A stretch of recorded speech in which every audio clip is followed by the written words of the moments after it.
Vous êtes propriétaire et vous souhaitez acheter un nouveau bien immobilier, mais par contre, est-ce que je vends avant d'acheter ou est-ce que j'achète avant de vendre? Je réponds à la question.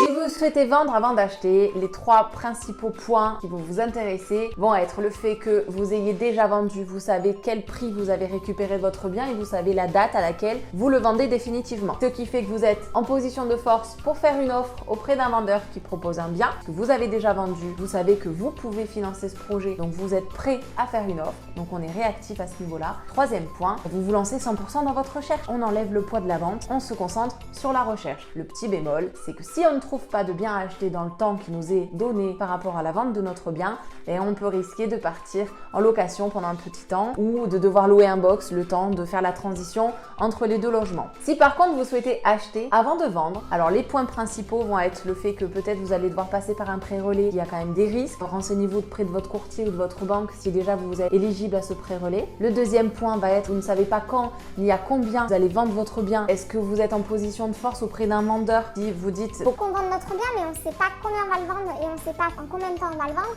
Est-ce que votre vendeur va vous attendre?